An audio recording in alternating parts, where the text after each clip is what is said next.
Batman the Animated Series Season 1 Episodes 10 and 11 titled Two-Face. And normally I give you the idea of the story, give you the idea of what it's about and stuff like that.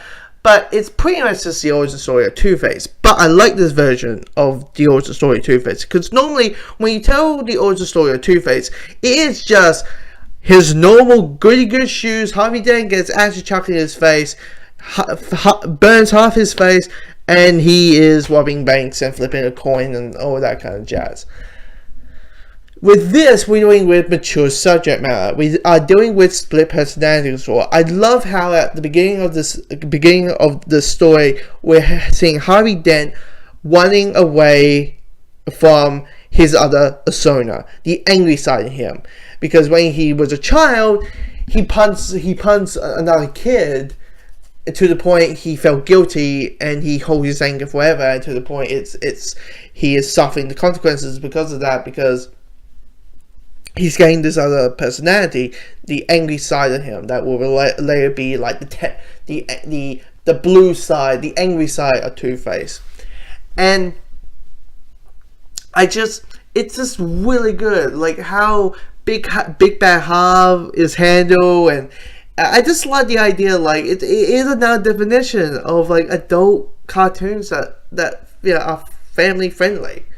Like, there's this beautiful stuff. I mean, the relationship between Harvey and Bruce is great, because when Harvey does become Two-Face, you feel the heartbreak that Bruce has. I mean, Bruce has a nightmare in the second half of the story where he's like, Harvey's screaming, "Why couldn't you save me?" And then the parents come along, says, "Why didn't you save us, son?" And you're like, holy shit, this is so good written stuff. And of course you got Grace, who is the fiance of Harvey, and she is, she's just there for Harvey. She's worried for Harvey when he becomes Two-Face, when he flips out at the mob and stuff like that.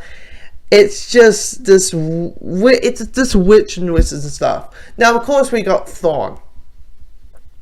Thorn is, I think, was created for this show. I think he popped in the comics once or twice. Maybe it's just, it wasn't a Harley Quinn scenario. Maybe it's just, this type of character didn't really jive well to the comic book audience. Or maybe just writing wise didn't gel well into the story. But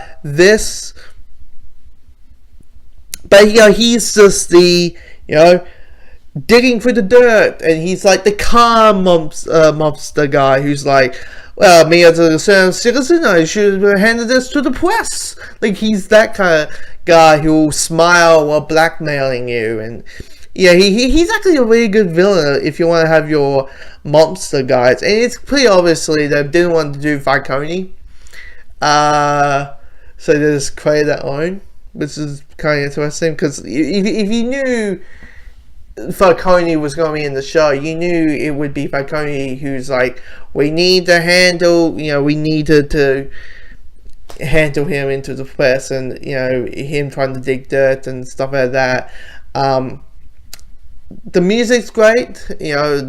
This version of the animated series Batman theme with da da da da da da da da da, like that during the action and when Batman arrives and all that kind of stuff. I mean, this is just a beautiful written story, really. And I mean, yes, maybe how Harvey gets half his face burned is a little bit like, really? Can we? It's one of the things where you're thinking the comic book version is probably a little bit more simpler, because in the comic book version, it is just a guy chucks acid on Harvey's face, and then he comes wacko and all that kind of stuff. But